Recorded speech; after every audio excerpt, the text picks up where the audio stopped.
Hello everyone, tonight we're diving into the most humiliating way humans have ever tried to impress the gods, ritual deaths gone wrong.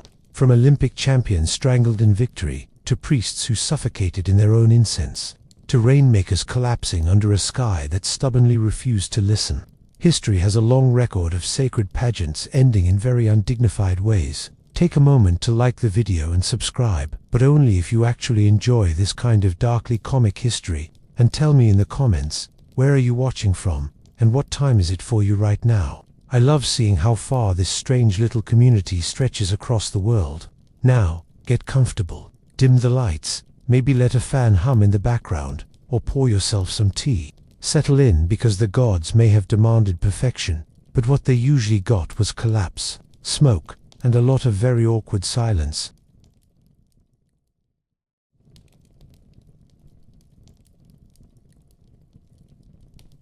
Let me tell you about the person you could have been. Imagine yourself standing in front of a crowd that's convinced your every breath has cosmic significance. You're not just some guy in a funny outfit. You're the linchpin holding together gods, crops, and the collective sanity of everyone staring at you. And now, picture this. You trip over your ceremonial sandal, collapse face first into the sacred altar, and die instantly. Congratulations, you've just gone from divine intermediary to the punchline of a prophecy. Because here's the thing about rituals. They weren't designed with health and safety in mind. No one back then was asking, do you think inhaling a mountain of incense in a windowless room might kill a man? Or, should we maybe not strap 40 pounds of bronze to his chest during midsummer? No. The logic was simple. If the gods demanded spectacle, humans would deliver, even if it meant delivering themselves straight to the grave. Ancient ceremonies were essentially high-stakes theater, except the actors weren't allowed to improvise, and the audience genuinely believed a slip-up could collapse the universe. So if you fainted mid-chant, it wasn't chalked up to dehydration.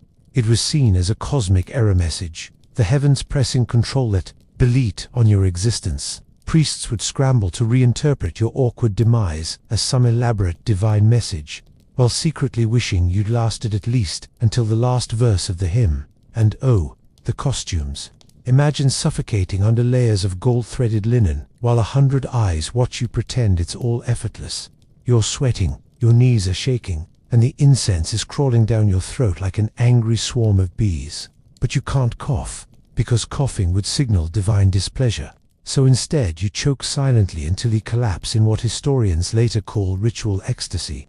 But everyone present knows was just bad airflow. It's easy to romanticize rituals from a safe distance. But if you had been there, standing on those stone floors, you'd have felt the heat, the hunger, and the crushing weight of expectation.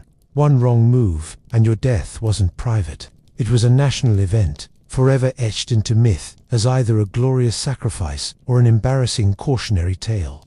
That's the absurdity. People believed dying in ritual confirmed divine truth. Yet the practical reality was often just bad luck, bad engineering, or too much smoke.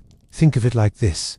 Today, if someone faints on stage, the show pauses, the paramedics roll in, and the audience whispers politely. In antiquity, if you fainted on stage, you probably didn't get up again, and the audience went home wondering which god they'd offended by watching you sweat to death. And let's be honest, your family wasn't mourning quietly either. They were busy calculating whether your clumsy death elevated their status or left them cursed by association. So yes, rituals were designed to make humans look divine, but they also had the uncanny ability to reveal just how fragile humans really were. Every chant, every gesture, every step carried the risk that the grand performance would end with you sprawled, lifeless, in front of everyone. A god's supposed messenger turned into a living reminder that the sacred and the ridiculous often shared the same stage. And with that, let's step carefully this time into one of the earliest and most infamous examples of ritual death gone wrong. The Greek athletes who literally died winning. So, picture this. You've trained your whole life to be a demigod of muscle and sweat, strutting into Olympia where the gods supposedly keep a front row seat. The crowd is chanting, olive wreaths are polished, and you're about to compete in pancration, the Norrals brawl that was basically ancient MMA without weight classes, referees, or the faintest concern for human necks. And then, in the most poetic twist of fate, you actually win the match. But you're already dead. It happened more than once. One famous case, Arakian of Phegalia. He's in the ring, locked in a chokehold, vision dimming, lungs screaming. In a final desperate spasm, he twists his opponent's ankle until it snaps. The opponent taps out, a modern uncle, and the referee calls the match victory. Except Arakian doesn't hear it, because he's slumped lifeless in the dust, face purple, spirit halfway to Hades. The crowd, naturally, erupts in applause and then crowns his corpse the champion. Yes, in ancient Greece, you could die and still get the trophy, which is both inspiring and deeply humiliating when you think about it. Imagine your family back home. A herald bursts in. Great news, he won Olympic glory. Cheers, tears, feasts, and then the awkward follow-up. Oh, and he also suffocated during the winning move. He'll be shipped home in a decorative jar. The paradox is staggering. Your name carved into history as a hero, your body carved into stone as a statue, but you didn't even get to enjoy the after-party figs. The Greeks didn't see this as embarrassing. Quite the opposite. For them, dying at the very moment of victory was the ultimate flex, proof that you were so committed you literally gave your last breath for honor. But let's be honest, it was also a logistical nightmare. Award ceremonies with corpses don't exactly exude festive cheer. Priests scrambling to decide whether the gods approved, family members wondering if they could refund the travel costs, and the poor sculptor hired to immortalize your glory, left wondering if he should carve you triumphant or just unconscious. But here's the eerie part. The Greeks believed athletes were touched by divinity, almost like living offerings to Zeus. So when one of them keeled over mid-match, the line between sacrifice and accident blurred. Was it a divine sign, a cosmic honor, or just another case of don't forget to breathe while twisting ankles? Either way, you, the victorious corpse, became a symbol paraded as proof that mortal limits could be smashed, even if your trachea was smashed along with them. Now, you might be smug thinking, well, at least it wasn't me. But if you'd been born into a Greek city-state obsessed with glory, it could have been.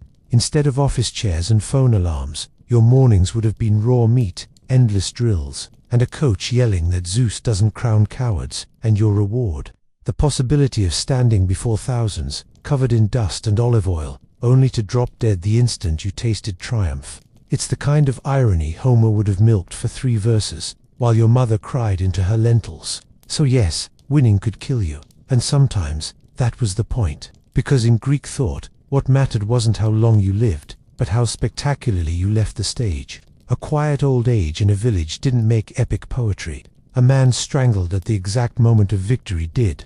Your epitaph would read, champion of Olympia, snatched by the gods in the very moment of triumph. Which sounds noble, until you remember you're still just a guy who forgot to tap out in time. And if you think that's bad, wait until you hear what happened when Rome decided to punish sacred women, not with honor, but with something far darker. Being buried alive. Let me tell you about the person you could have been.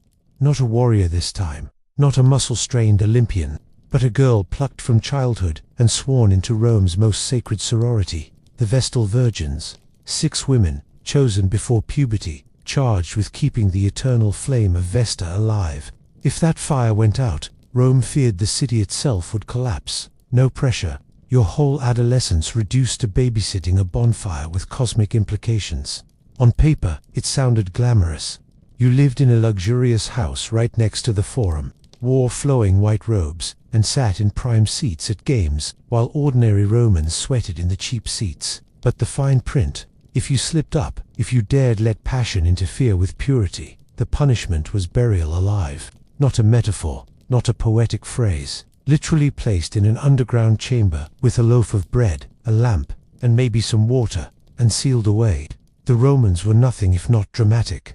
Why alive? Because killing a Vestal outright was unthinkable. She was sacred, untouchable, practically radioactive with holiness. So the Romans split hairs. They wouldn't execute you directly, they'd just trap you underground and let the gods do the paperwork. Clever legal loophole. Imagine the Senate debating it. Gentlemen, technically we didn't kill her, we just forgot where we left her. The whole thing was steeped in eerie ritual.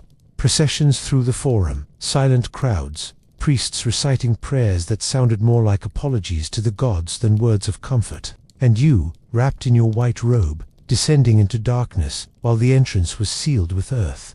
It wasn't just punishment, it was theater, a public performance of shame, where your body became the stage prop. The flame of Vesta stayed lit, but your life flickered out in silence below the city.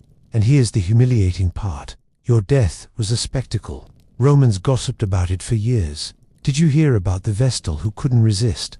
As if it were the ancient equivalent of tabloid scandal. Never mind that you might have been coerced, tricked, or framed in some political shuffle. The narrative was always the same. Purity violated, city endangered, burial required. It wasn't just your life that ended, it was your reputation, dragged down into the earth with you. The symbolism was cruelly neat. You were chosen as a living symbol of Rome's eternal order. But one rumor, one accusation, and suddenly you were rebranded as the embodiment of chaos, stuffed underground to restore cosmic balance. That's what made it so embarrassing. You didn't just die, you became a cautionary tale. A whisper of don't end up like her whenever the flame flickered. And you know what makes it worse? Rome adored recounting these stories. Historians like Livy and Plutarch recorded them with a tone somewhere between solemn awe and smug moralizing. They loved the idea of Rome surviving at the cost of a woman's silence beneath the earth. Your disgrace became civic poetry. You were immortalized, but not in the way anyone wants, as the woman whose womb threatened the empire. If you'd been born in that world, your adolescence would have been one long balancing act. Keep the flame alive, keep your body untouchable, keep your thoughts pure. One slip, real or imagined, and you'd find yourself paraded through the city you once represented, only to vanish beneath its soil. The eternal flame would burn on above, while you became the forgotten ember buried below. And while Rome perfected the art of punishing women with suffocating symbolism, across the ocean the Aztecs were staging rituals where men chosen as gods faced an equally mortifying fate, collapsing before their big finale. Let me tell you about the person you could have been. You're not a farmer, not a merchant, not even a soldier. No, you've been handpicked to embody Tezcatlipoca, the smoking mirror, lord of destiny, night, and jaguars, with very bad tempers. For one glorious year, you're not yourself anymore. You're the god on earth, living in splendor, fed delicacies, dressed in feathers and gold, paraded through the streets while people bow so low their foreheads practically kiss the dust. Sounds wonderful, right? Until you realize this isn't a promotion, it's a countdown. Because after 12 months of luxury, you're scheduled to die, sacrificed, publicly, to keep the cosmos spinning. Your job description is simple. Be divine, look divine, and then die divinely. The catch: you absolutely cannot die before the scheduled ritual. Collapse from illness, stumble into a canal, choke on your ceremonial tamale, any of that, and the entire empire reads it as a catastrophic omen. Imagine being both the most honored man alive and the most fragile symbol imaginable, a walking expiration date dressed in quetzal feathers. The Aztecs took the performance seriously. You were trained to walk with dignity, to play the flute sweetly as you wandered the city, to speak like a god addressing mortals. You even had 4 carefully chosen wives, priestesses symbolizing divine aspects, who accompanied you like living stage props in this elaborate pageant. Every gesture mattered. People read omens in the tilt of your head, the cadence of your breath. So if you wobbled, fainted, or heaven forbid, keeled over early, it wasn't just embarrassing, it was apocalyptic. And it happened. Records mention substitutes dying too soon, collapsing before the knife ever touched them. Priests scrambled to frame it as the god's inscrutable will, but the public wasn't fooled. A dead god on the wrong day meant whispers of cosmic imbalance, crops failing, rain stalling, enemies sharpening obsidian blades, all suddenly your fault, even though you'd been nothing but a well-dressed hostage of the divine. Think about that humiliation. You've been groomed to be the perfect sacrificial star, the climactic offering at the center of the ritual stage. But instead of ascending in glory on the appointed day, you croak early. Maybe a fever, maybe a stumble, maybe just bad timing. And your body is whisked away in hushed panic, while another poor soul is drafted in to wear the costume, pick up the flute, and finish the role as if nothing happened. You don't even get remembered as a god. You're remembered as a scheduling error. The irony bites hard. The Aztec worldview depended on precision, calendars, rituals, cycles of sun and blood. Everything had to happen at the right moment, in the right way. Your premature death didn't just ruin the script, it made you a cosmic blooper. You weren't the perfect offering, you were the tragic rehearsal gone wrong. A reminder that even gods in human skin were still vulnerable to stomach bugs and accidents. And if you'd been born in Tenochtitlan, who knows? Maybe you'd have been chosen. You'd have strutted through the plazas, flute in hand, imagining yourself eternal. But the gods you impersonated were merciless critics. Stumble once, faint too soon, and you weren't divine anymore. You were a failed prophecy. A corpse everyone tried very hard not to talk about. And speaking of priests who suffered for their performances, let's leave the open plazas of Tenochtitlan and slip into the suffocating chambers of ancient Egypt, where priests sometimes quite literally choked on their own devotion. Let me tell you about the person you could have been. Not a king this time, not a chosen sacrifice, but a priest in Egypt, the sort of man whose entire life is built around keeping the gods comfortable, which means feeding statues, dressing statues, and, most importantly, smoking statues out with incense like they were anxious house cats. And if you did it long enough, that incense didn't just bless the gods, it killed you. Egyptian temples weren't open-air chapels where you could sneak a breeze and take a break. No, they were stone chambers designed to trap mystery and smoke. Inside, with walls carved top to bottom in hieroglyphs, the air turned thick with burning resin, frankincense, myrrh, kifi, beautiful scents, yes, but only in moderation. In those quantities, in those sealed sanctuaries, they were less perfume and more chemical warfare. Priests staggered, fainted, even suffocated. Imagine collapsing at the foot of a towering statue of Ammon, face down in your own incense cloud, while your colleagues muttered that maybe you weren't holy enough to breathe. And that's the real humiliation. Nobody wanted to admit you died of smoke inhalation. That sounded ridiculous for a servant of the gods. So your death was quickly rebranded. Perhaps the deity had taken you as an offering. Perhaps your collapse was a secret message, a cosmic sign. In truth, you just didn't have enough lung capacity to survive being fumigated daily like a ceremonial brisket. Think of the daily routine. Sunrise. Wash yourself in cold, sacred water. Shave every inch of your body for purity. Then step into a chamber where visibility was basically smoke monster. You chanted words you could barely hear yourself say, waved censers until your arms ached, and prayed you didn't cough, because coughing was disrespectful. That's the absurdity. Your body screaming for air while your job description insisted you look serene. And yet, this wasn't rare. Ancient texts describe the overwhelming importance of incense. It wasn't decoration, it was divine nutrition, the very food of the gods, which meant the priests had to burn mountains of it. The irony. Incense was imported at great cost, sometimes carried across deserts or seas, only for it to end up choking the very men offering it. That's devotion for you. Bankrupt the treasury to buy the poison that kills your clergy. Imagine yourself in that role. Hours inside a room thick with white smoke, eyes watering, lungs clawing for relief. You're trying to maintain cosmic order while secretly bargaining with your own body. Just a few more minutes. Please, don't pass out in front of Horus again. And when you finally collapse, you're not just a dead man, you're a public embarrassment. The gods are supposed to protect their servants, not watch them suffocate like amateurs at a barbecue. But Egyptian culture was skilled at spin. You wouldn't be remembered as the priest who died coughing. You'd be immortalized as a man too holy to live, carried away by the sacred breath of incense itself. A cosmic promotion, dressed up to hide the fact that your lungs just gave out. And if you thought collapsing in front of a statue was humiliating, imagine being the voice of the gods themselves, and suddenly losing that voice in the middle of a prophecy. Which brings us to the oracles of Delphi, where silence was more terrifying than speech. Let me tell you about the person you could have been. Not a soldier, not a priest, but a woman perched at the very navel of the world, Delphi. You're the Pythia, the oracle of Apollo, mouthpiece of a god, and the single most powerful voice in Greece. Kings, generals, and desperate farmers line up just to hear you mutter cryptic syllables from your tripod seat. Your job is simple. Breathe in the vapors rising from a fissure in the earth, and let Apollo do the talking. Except sometimes the vapors didn't elevate you into divine ecstasy. Sometimes they just knocked you out cold.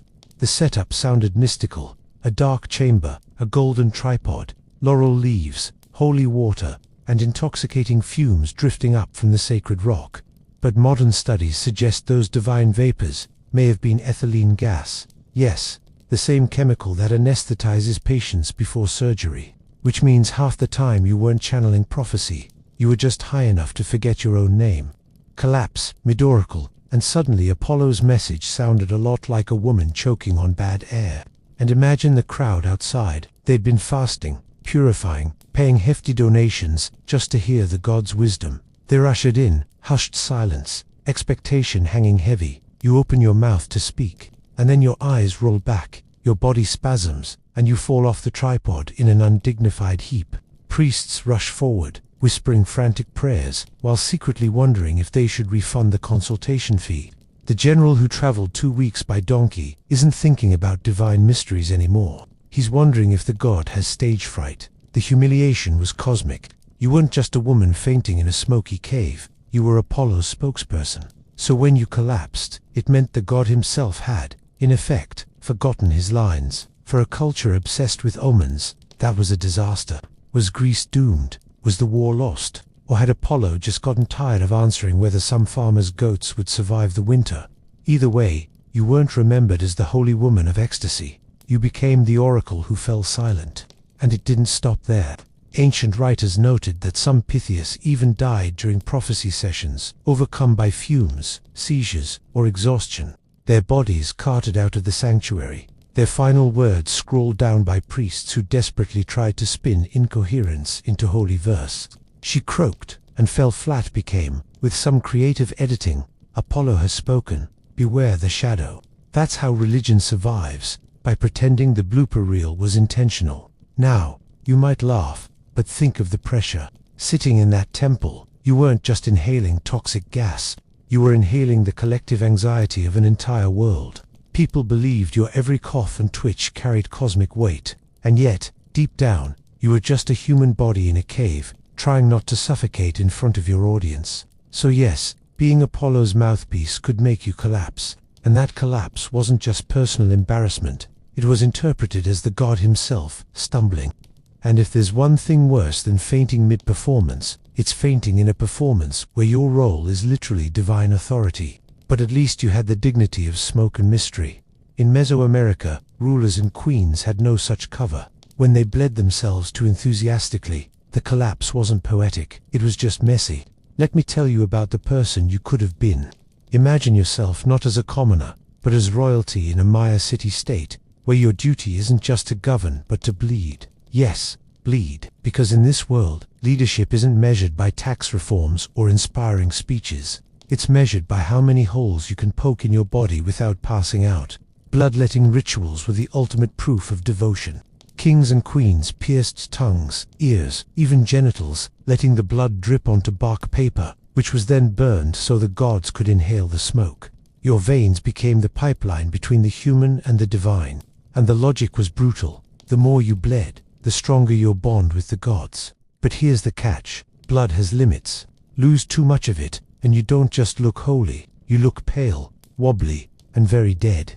There are stelae and codices showing rulers pulling thorn-studded ropes through their tongues, their faces calm but their eyes probably screaming, blood cascades like ribbons, caught in elaborate bowls. The artists never show what happened next. Of course, the dizziness, the collapse, the attendants scrambling to prop up a monarch who suddenly looked less divine and more like a fainting goat. In rare cases, the body just gave out entirely. The king who bled too much wasn't remembered as a visionary. He was remembered as the man who couldn't pace himself with a stingray spine. Imagine the humiliation. A grand ceremony, incense curling into the air, drums pounding, the entire city watching. You slice open your flesh, waiting for the visions to arrive. Ancestors, serpents, cosmic portals. Instead, your vision goes black, your knees buckle, and you faceplant into the offering bowl. Priests rush in, trying to spin your collapse as a trance, while commoners whisper that maybe the gods weren't impressed after all, and heaven help you if you died. That wasn't transcendence. That was a scheduling problem. The city suddenly, without its king because he got over-enthusiastic with a sharpened bone. But you can't laugh it off, because this was serious politics. Bloodletting wasn't just ritual, it was propaganda. It proved you were strong enough to endure pain and generous enough to feed the gods. Collapsing during it was the equivalent of a politician forgetting his own name on live television, except instead of ridicule, it could bring famine, rebellion, or war. People expected the ruler's blood to guarantee cosmic stability. Too much blood spilled the wrong way, and the message wasn't devotion. It was weakness. If you'd been there, standing in the plaza, you'd have seen the whole performance differently. The drums, the costumes, the jaguar pelts. It was theater, sure, but with stakes higher than life itself. You'd watch the royal body tremble, sway, and maybe fall, and you'd know the truth. Even the divine chosen were made of fragile flesh, prone to fainting like anyone else. Only now their failure was public, irreversible, and carved into stone reliefs for future archaeologists to study. And the irony, the gods were never short on blood. Sacrificial victims lined up, captives taken in war, offered to the altars. But nothing was more humiliating than when the king himself gave too much, and the line between holy offering and clumsy accident blurred. And speaking of clumsy accidents, let's leave the Maya plazas behind and wander into Celtic fire festivals, where even the men running the show sometimes stumbled into the flames they were meant to control. Let me tell you about the person you could have been. Picture yourself draped in a long woolen cloak, beard carefully untrimmed for gravitas, standing before a roaring bonfire on the edge of a Celtic hilltop.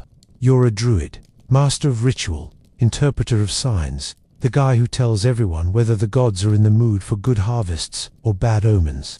Tonight's festival is about fire, the great purifier, and your job is to orchestrate it with solemn dignity, which is awkward, because the only thing fire really wants to purify is you. Celtic fire rituals were no small campfires. We're talking towering pyres visible for miles, lit during Beltane or Samhain, meant to renew the world by burning away its rot. Cattle were driven between flames for protection. Villagers leaped over smaller fires to chase off misfortune. And you, the druid, stood in the middle, chanting, blessing, and gesturing like the conductor of a very flammable orchestra. One wrong step, one cloak hem too close to the sparks, and suddenly the divine spectacle included the sight of its officiant catching fire like a ceremonial torch. Ancient accounts, often written by slightly smug Roman chroniclers, delight in pointing out the hazards. Priests fainting from smoke, stumbling on uneven ground, even tumbling into their own bonfires. And while Rome exaggerated plenty, archaeology doesn't deny the risks. Festivals packed with alcohol, leaping bodies, dry wood, and gale winds were a recipe for spectacle and disaster. Imagine trying to look mystical while discreetly batting sparks off your sleeve before the crowd notices. The humiliation of dying this way was unbearable.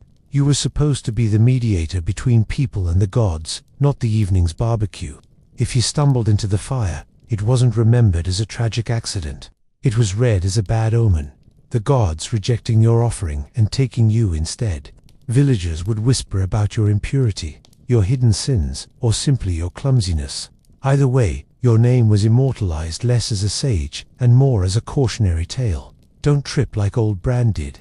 And the irony, the Celts treated fire as sacred cleansing. Passing near it promised protection. Smoke carried prayers to the sky, but die in it by mistake, and the symbolism twisted immediately. You weren't cleansing the community anymore. You were the evidence that something was cosmically wrong.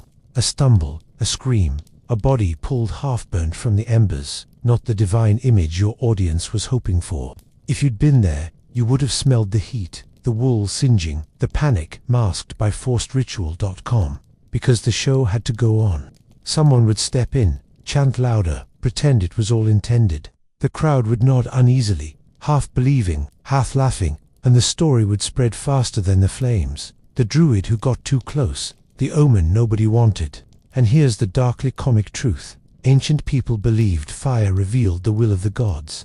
But when the officiant himself went up in smoke, it revealed something much more mundane, that no amount of ritual authority can save you from physics. And if the Celts wrestled with fire, the Romans faced another uncontrollable force, lightning, because nothing ruins a ceremony faster than your emperor being struck down, mid-blessing by the sky itself. Let me tell you about the person you could have been. Imagine yourself not just any Roman, but the emperor draped in purple, crowned with laurel, adored as the living axis between mortals and gods. All of Rome hangs on your every gesture. And then, In the middle of a solemn sacrifice, with priests chanting and citizens bowing, the sky rips open, a bolt of lightning smashes down, and you're reduced to a smoking heap of divine kindling. The gods didn't just speak. They roasted you like a sacrificial goat. Romans took lightning very seriously. Jupiter's weapon was no random accident. It was a message. If a senator was struck, it was gossip. If an emperor was struck, it was a cosmic indictment. Tiberius once kept astrologers busy cataloguing every thunderclap, and emperors often carried amulets or consulted augurs before stepping outdoors. But even with all that ritual micromanagement, lightning still had a way of turning a perfectly choreographed ceremony into a barbecue. Take Emperor Carus, for instance. In the late 3rd century, while on campaign in Persia, he supposedly died when lightning hit his tent. Imagine the scene: an emperor surrounded by soldiers, scrolls declaring divine favor, sacrifices offered for victory, and then zap, the commander-in-chief is reduced to charred imperial ashes. Historians couldn't even agree if it was lightning or just political spin to cover up an assassination. Either way, the message stuck. Jupiter himself had pulled rank. And here's the humiliating part. When an emperor died this way, it wasn't interpreted as tragic weather. It was read as divine rejection. The crowd didn't think, "Oh, poor man." They thought, "Ah, the gods are fed up with him." Your enemies didn't need assassins if the sky did the job for them. Priests scrambled to reinterpret omens. Senators quietly polished their succession speeches, and commoners told jokes about how even the heavens had better aim than the Praetorian Guard. Now, put yourself in those sandals. You're walking into a temple, incense thick, oxen bellowing, trumpets blaring. You raise your hand in solemn blessing, and in that instant, every hair on your arm rises. The crowd gasps, and you're nothing but a flash and a scorch mark. No chance to defend yourself, no chance to spin the story. Your legacy is sealed in an instant, not as a mighty conqueror or wise ruler, but as the man Jupiter personally fried for comic timing. The irony is exquisite. You spent your reign commissioning statues, minting coins with your face, surrounding yourself with rituals that screamed divinity. Yet the moment lightning touched you, all that godlike posturing collapsed into absurdity. Because if the gods really favored you, they wouldn't have turned you into human charcoal in front of your subjects. And the Romans loved telling these stories. Lightning deaths weren't brushed under the rug. They were preserved, repeated, even exaggerated. Every crack of thunder after that was someone saying, "Remember Carus, Jupiter sure hated him." Your humiliation was eternal, carved not into marble but into the weather itself. So yes, emperors feared daggers in the Senate, poison in their wine, mutinous guards at their door. But the most embarrassing death of all was one they couldn't predict or prevent, a flash of skyfire that told the world, "You're not godlike, you're flammable." And if Rome feared being undone by the heavens, India perfected the art of undoing oneself with fire, not by accident, but by sitting too close and never getting back up. Let me tell you about the person you could have been. Not a king, not a priest, but a wandering ascetic in India, a man who's renounced everything: family, possessions, even the idea that food is a daily requirement. You're chasing liberation, moksha, freedom from the cycle of birth and death. And your method: sitting in front of a sacred fire until your body no longer cares to distinguish between spiritual heat and actual third-degree burns. Vedic and later Hindu traditions placed fire, Agni, at the very center of ritual life. Fire was messenger, purifier, bridge between human and divine. To feed the fire was to feed the gods.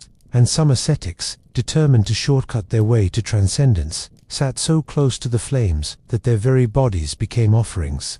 The practice even had a name: tapas, literally heat. But tapas wasn't metaphorical here. It was heat in the most literal sense, radiating off logs until your skin blistered. Now, asceticism has always flirted with danger, fasting until bones poked through skin, standing for years without sitting, holding arms aloft until they withered. But nothing was quite as dramatically humiliating as fire meditation gone wrong. Imagine yourself cross-legged, eyes fixed on the flames, chanting mantras, disciples gathered in awe. Hours pass, sweat dripping, smoke curling, and then your body slumps, not from divine ecstasy, but because you've just roasted yourself alive. The embarrassment wasn't just personal, it was communal. Followers had to decide quickly: was this a glorious self-forwarding proof of liberation, or was it simply clumsy, a man too stubborn to scoot back from the fire pit. The line between miracle and mistake was thin. Saints were praised for enduring flames without flinching. Failures were whispered about as cautionary tales. Don't sit too close, or you'll end up like him, crispy, not enlightened. There are accounts in epic literature and local traditions of yogis choosing fire as their exit, stepping into pyres, or meditating until consumed. In some cases, it was voluntary, a final act of devotion. In others, less voluntary, collapse from heat exhaustion, flames leaping higher than expected, or robes catching sparks. And that's where the humiliation crept in. A controlled act of transcendence turned into a messy accident, leaving behind the smell of burnt cloth and a lot of awkward chanting. If you'd been there, seated among the spectators, you'd have seen the faces awe shifting into horror, disciples scrambling to reframe the moment, the fire crackling like it was in on the joke. The man who meant to prove mastery over the body had instead reminded everyone just how fragile flesh really was.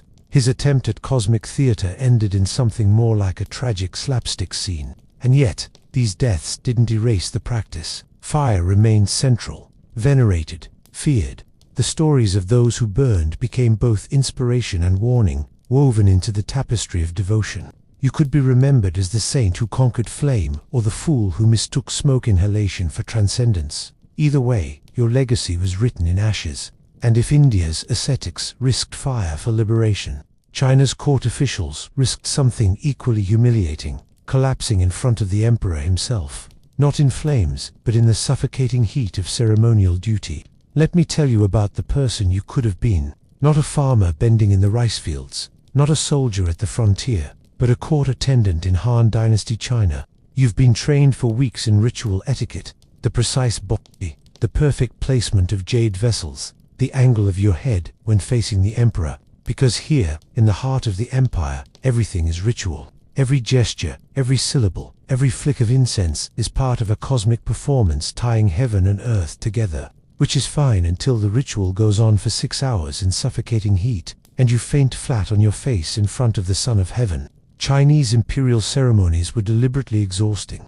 They were meant to display discipline, order, and cosmic alignment. Sacrifices at the Temple of Heaven, seasonal offerings, ancestor rites, all required standing motionless for what felt like geological eras. Officials in heavy silk robes, collars stiff as armor, packed shoulder to shoulder under the beating sun, or choking incense, breathing shallowly, knees locked. You told yourself you were holding up heaven itself. And then, inevitably, someone toppled like a felled tree. Historical chronicles note these mishaps with a mix of solemnity and quiet mockery. Court scribes never ignored them. So-and-so collapsed during the grand sacrifice was duly recorded, immortalizing you not as a loyal servant but as the guy who passed out while bowing to heaven. If you were lucky, your faint was reinterpreted as a sign of excessive devotion, your spirit overcome by holiness. If unlucky, it was noted as weakness, an omen that the ritual itself had been flawed, which meant the blame didn't stop with you. It could ripple all the way up to the emperor. The humiliation was doubled by the setting. These weren't private rites in a monastery. They were massive state performances, attended by hundreds of officials, musicians, and ritual staff. A collapse wasn't just personal failure, it was public theater. Everyone saw it, everyone whispered, and because the Chinese believed that disorder in ritual meant disorder in the cosmos, your fainting spell could be taken as proof that heaven itself was displeased. Imagine being blamed not only for your clumsy body, but for droughts, rebellions, or floods that followed. The irony is hard to miss. The entire point of these ceremonies was to prove that the emperor and his court embodied cosmic balance, harmony so perfect it sustained heaven and earth. And yet, the human bodies performing it were fragile, knees buckling, lungs tightening, heads spinning. The Son of Heaven sat serene on his throne, while his attendants collapsed like overcooked dumplings, betraying the mortal weakness beneath the silk. And if you'd been there, sweating under layers of fabric, incense clawing at your throat, you'd have felt the panic rising. You'd pray silently, not to heaven, but to your own knees. Don't give out, not here, not now. Because one stumble could haunt your family name for generations, a black mark in the annals of history. So yes, Chinese court rituals could collapse under their own weight, literally. And while fainting in front of the emperor was humiliating enough, Some later rituals took self-punishment even further. Across medieval Europe, flagellants whipped themselves into such frenzies that the line between devotion and death blurred altogether. Let me tell you about the person you could have been. Europe, mid-14th century. The plague is eating towns alive. Priests are whispering about divine punishment. And you, desperate for meaning, desperate for survival, have joined the flagellants, a traveling band of holy enthusiasts, whose idea of a good time is stripping to the waist and whipping themselves bloody in the town square while chanting hymns. Public penance as performance art. You're convinced your suffering will convince God to ease up on humanity. Instead, it convinces your body to give up entirely. The movement spread fast during the Black Death. Groups marched barefoot from city to city, to Baitu singing dirges and beating themselves raw. They believed each lash purified sin, not just for themselves but for entire communities. The logic was simple. If pain cleansed, then more pain must cleanse better. Which meant ceremonies escalated into orgies of self-harm, blood splattering cobblestones, spectators cheering, children watching wide-eyed as fathers collapsed mid-swing. And collapse they did. The problem with bleeding in rhythm for hours on end while underfed, dehydrated, and half-mad with fear of plague. People died. They keeled over from blood loss, infection, or sheer exhaustion, bodies dropping mid-procession. Imagine the scene. A line of men whipping themselves in perfect sync, one suddenly staggering, stumbling, and collapsing into the mud. The chant continues. The whips keep flying, and the fallen man becomes another example of zeal. His friends might even declare him blessed, a martyr of his own devotion, while the town quietly whispers. Or maybe he just wasn't cut out for cardio and humiliation. It was built in. Ordinary villagers saw these men as both awe-inspiring and faintly ridiculous. Holy warriors against sin, yes, but also bleeding exhibitionists, turning the gospel into street theater. Dying in that context wasn't remembered as transcendence. It was remembered as excess, as a grim parody of devotion. The church itself eventually condemned the movement, accusing it of heresy and dangerous fanaticism. So if you collapsed mid-whip, you weren't just pitied. You were evidence that the whole movement was unstable, both spiritually and physically. Picture yourself in that square. Back, raw muscles screaming, crowd pressing in. The chant rises. You swing again, whip biting deeper. You feel dizzy, lightheaded, but pride keeps you going. Another lash, another, and then blackness. You crumple, face in the dirt, blood pooling. Maybe your companions drag you aside and mutter a prayer. Maybe they step right over you, keeping rhythm. Either way, your final performance isn't noble. It's messy. The irony. These processions were supposed to restore order, to convince God the world was still worth saving. But more often they looked like chaos. Men collapsing, onlookers fainting from shock, epidemics spreading anyway. God didn't send a memo saying thanks for the blood. The plague rolled on, indifferent.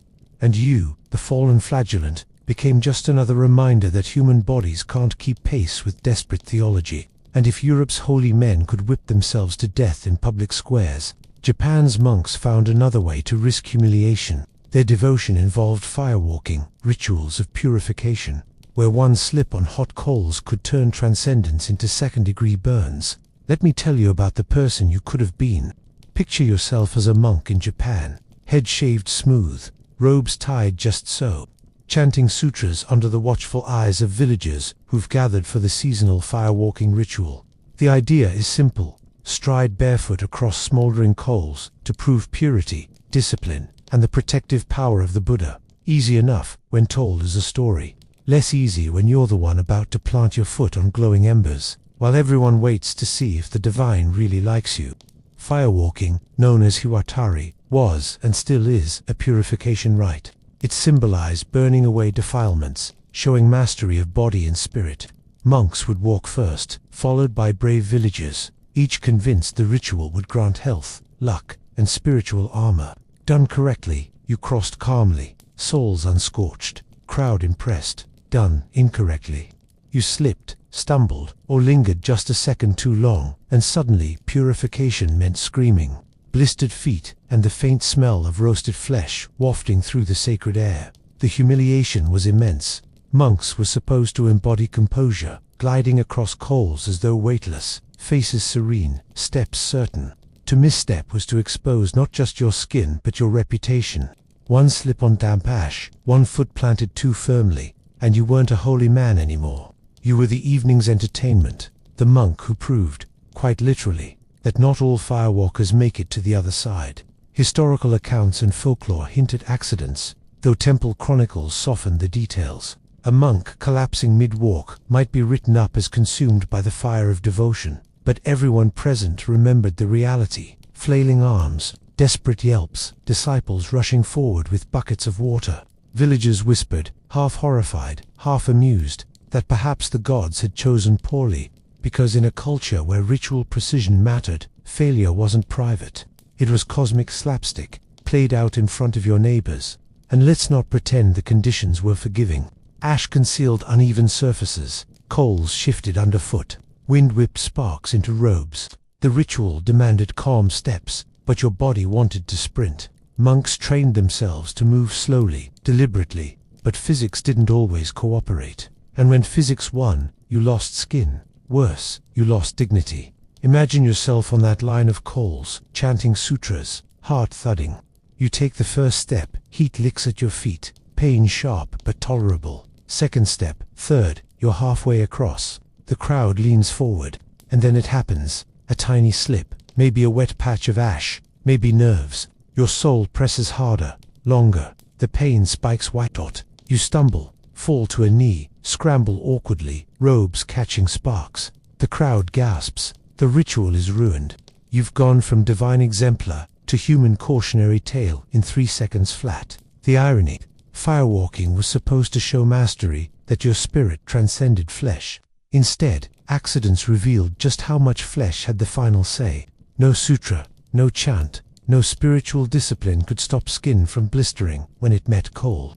And yet, the ritual continued century after century, proof not of perfection but of persistence, because the danger, the possibility of humiliation, was part of what made the spectacle so compelling. And if Japanese monks risked fire under their own feet, African rainmakers faced a humiliation of a different kind, collapsing in public when the rain refused to come. Let me tell you about the person you could have been. Imagine yourself born into a lineage of specialists, not farmers, not warriors, but rainmakers. Your reputation rests on your ability to call storms, to coax clouds into surrendering water over parched soil. You're not just a ritual leader, you're the insurance policy of your entire community. And if the rains don't come, well then you're not just unemployed, you're dead. Across kingdoms in sub-Saharan Africa, rainmaking wasn't a metaphor. Leaders and specialists really were expected to summon weather. Ceremonies involved dancing, drumming, sacrifices, the burning of special herbs, even climbing hills to shout at the horizon. When rain followed, you were hailed as divine mediator. When skies stayed stubbornly blue, you became the scapegoat. And it wasn't rare for rainmakers to be beaten, executed, or ritually killed when their promises dried up. Imagine the humiliation. You've spent hours performing, body slick with sweat, voice hoarse from chants. Villagers gathered, cattle lowing in thirst, everyone watching the sky. Nothing. A whole day passes. Nothing. Whispers ripple. Maybe your blood is impure. Maybe you offended the ancestors. Maybe you're a fraud. By day 3, children are pointing at you like you're the reason their bellies ache. The line between spiritual authority and public liability dissolves and collapses. It came both literal and symbolic. Some rainmakers, weakened by fasting or heat, fainted mid-dance, bodies crumpling in dust, while the crowd stared upward, still waiting for clouds. Others were driven into the ritual circle one final time, forced to try harder until exhaustion killed them. Death in that context wasn't heroic. It was embarrassing, proof that your magic failed and the gods had turned away. The irony cuts sharp. Rainmakers were often selected because of charisma, lineage, or supposed signs of spiritual connection. Communities invested belief in them, seeing their survival bound to yours. Yet, when the weather betrayed you, belief curdled into fury. You became the lightning rod for disappointment, punished for not bending nature to human will. That's the absurdity. As if one man's chance could force clouds across the savannah. And when you failed, you didn't just lose your life. You lost your legacy, remembered not as a healer of the land, but as a fraud roasted by the sun. Picture yourself in that role, standing on a dry hill, drumming echoing into empty sky, throat parched, eyes burning. You keep dancing, keep calling, because to stop is to admit defeat. The crowd watches, half believing, half doubting. Hours stretch, dust stings, hope wilts. Your knees wobble, your chest heaves. You stumble, collapse in the dirt. Silence, not reverence, disappointment. Your body is dragged away, not as sacred vessel but as proof of failure. Somewhere, in the distance, thunder finally rumbles, too late to save your name. And that was the deepest humiliation. The weather was never predictable. Sometimes rain came days after your death, convincing people that the sacrifice worked. Sometimes it stayed dry, convincing them you deserved it. Either way, you were gone, remembered not for your life, but for the sky's refusal to listen.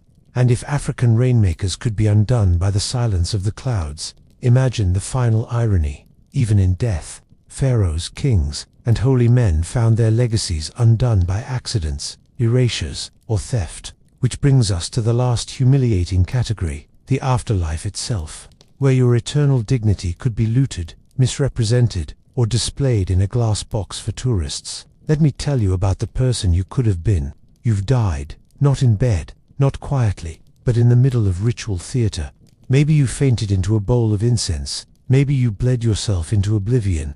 Maybe you toppled into a bonfire you were supposed to control. Either way, you're gone. But here's the cruel part. Death didn't end the humiliation. It only amplified it. Because your body, your memory, your so-called eternal dignity, all of it became raw material for other people's stories. Ancient societies were relentless recyclers of meaning. A ritual death gone wrong was never just, oops, bad luck. It was interpreted, repackaged, and immortalized. Priests declared your accident a divine message. Chroniclers scribbled it down with moral commentary. Neighbors told it as gossip. Over time, your collapse became myth. Your clumsy end transformed into either an omen or a warning, and you had no say in the matter. Take Egypt. Priests who suffocated in incense clouds weren't remembered as men who couldn't breathe. They were said to have been taken by the sacred smoke, a neat euphemism that turned choking into holiness. The Maya king who fainted during bloodletting wasn't mocked as a bleeder who overdid it. He was described as entering a vision. The oracle, who fell off her tripod mid-prophecy. Her sputters were transcribed as riddles of Apollo, carefully edited into coherence. Deaths were rewritten until they made sense, not for you, but for the community, desperate to preserve the illusion that ritual never failed. But sometimes the rewriting was cruel. A Vestal virgin buried alive wasn't pitied. She was made into a living cautionary tale, a moral footnote carved into history. A rainmaker who collapsed during drought was branded a fraud, his death less sacred than embarrassing. And emperors killed by lightning. Their stories lived longest of all, etched in whispers that Jupiter himself had rejected them. Your name endured, but as a cosmic punchline. And then there was the indignity of the afterlife. Tombs looted, bodies stripped, mummies displayed. Imagine preparing for eternity with gold, spells, sacred oils, only to end up centuries later in a museum case under fluorescent light, your shriveled hand pointed at by schoolchildren. Ritual death was supposed to secure you honor forever. Instead, it turned you into a field trip. The afterlife became not a celestial banquet, but a glass box labeled Unknown Priest, circa 1200 BCE. The irony runs deep. Rituals were designed to prove that humans could transcend the body, rise above failure, become symbols larger than life. But the reality was stubborn. Bodies collapsed, burned, bled, suffocated, and broke down. Death didn't elevate you beyond humanity. It exaggerated your humanity, exposing the frailty underneath a sacred costume. And history never forgot the stumble. If you'd been there, part of one of these ceremonies, you'd have felt it. The weight of the crowd, the tension of expectation, the silence when something went wrong. And you'd have known in that instant that your death wasn't yours anymore. It belonged to them, the priests, the scribes, the gossipers, the generations who would retell it. You weren't remembered for your devotion. You were remembered for collapsing at the wrong moment. So yes, the afterlife of embarrassing ritual deaths wasn't peace or glory. It was eternal recycling. A human mistake reframed as cosmic meaning, retold until your clumsiness became history. You thought you were ascending into myth. Instead, you were drafted into folklore as the example everyone snickered about, the gods chosen who tripped on the altar steps.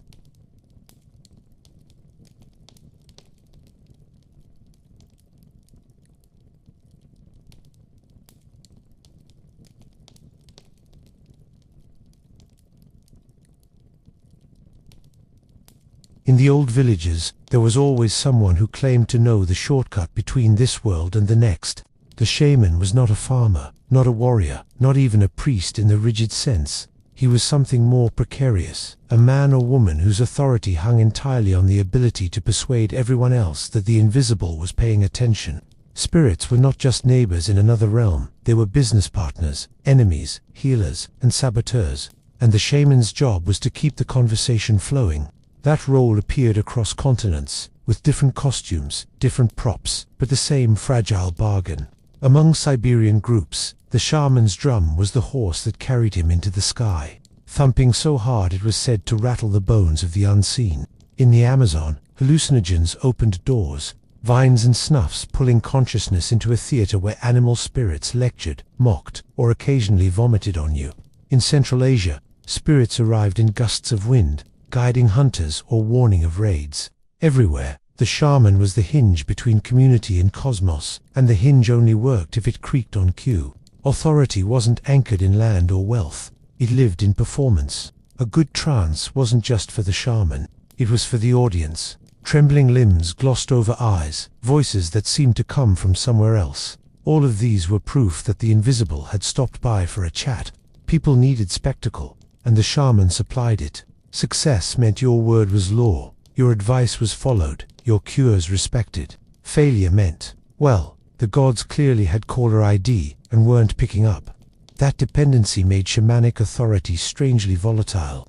A king could be weak and still wield power by lineage. A priest could be corrupt and still be backed by institution. But a shaman without spirits, that was just a neighbor in a funny hat banging a drum alone in the dark. Every chant, every inhalation of smoke, every beat of the drum was a gamble. Would the spirits come this time? Would the body convulse convincingly enough? Would the ancestors speak? Or would the silence stretch until everyone began shuffling their feet in embarrassment? The shaman's role was revered but never secure. Healer, diviner, rainmaker, guide of souls, titles that carried enormous weight, but only as long as the spirits kept showing up to validate them. The moment they didn't, cracks appeared. Trust faltered. The community, always anxious about crops, illnesses, or warfare, began to wonder if the mediator had lost his touch, or worse, his moral purity. Because in this theater, the spirits never took the blame for their absence. The failure always stuck to the shaman. And so, across cultures, the shaman's prestige was balanced on a knife's edge. Every successful trance renewed the authority. Every falter corroded it. A performance art where the actors couldn't afford to miss their cues, because silence was more dangerous than any hostile spirit. The risk was built into the job description. Summon the unseen, or watch your influence vanish as quickly as smoke from the fire. And when the trance faltered, when the trembling slowed, and the voices refused to come, something even more precarious emerged. The community began to notice just how fragile that currency of vision really was. The entire shamanic economy ran on spectacle. Not gold, not cattle, not land, but visions. Dreams and convulsions were the currency, and trance was the mint that produced them. Without it, there was nothing to spend, nothing to trade. A shaman who couldn't convulse on command was no more valuable than a neighbor who claimed to chat with the wind but never produced weather. Visions had to be visible. It wasn't enough to quietly close your eyes and say, "The spirits whispered to me." No, the body had to prove it. The Siberian shaman shook until teeth rattled, a drum booming like thunder in his chest. Amazonian shamans spat and gagged through vines' hallucinations, their voices cracking into growls and whistles that sounded borrowed from jaguars or rivers. Even in the Arctic, where spirits rode on wind and ice, trance left the body trembling, a proof that the mediator was being carried away into somewhere beyond. The community didn't just want results, they wanted theater. A sick child might recover a week later, but that wasn't enough. The parents needed to see the shaman sweat, groan, cry out, and collapse. The trance itself was the down payment on faith. The vision was the receipt that the gods were listening. If the performance faltered, if the shaman merely looked sleepy instead of possessed, suspicion crept in like a draft through the door. What made it fragile was how personal it was. Unlike temples or kings, shamanic authority wasn't backed by stone walls or armies. It lived in the nervous system of a single human, and human bodies fail. A drum rhythm slips, a dose of hallucinogen doesn't hit. Exhaustion dulls the edge, and suddenly the audience is watching a man wobble on a stool instead of fly across the spirit world. Worse, communities remembered these failures. 1 dull performance became gossip, 2 became reputation, 3 meant the spirits had left entirely, and perhaps it was time to find another chosen one. The danger wasn't only physical collapse, but silence. Spirits were expected to speak through shrieks, through strange languages, through gasps that no ordinary human could imitate. If nothing came, if the shaman's mouth opened and only human words spilled out, the ritual sank into embarrassment. Imagine a theater curtain rising on an empty stage. The expectation thickens, the audience shifts in discomfort, and every passing second exposes the performer. Shamans dreaded that silence. Communities feared it. Both knew it could unravel everything.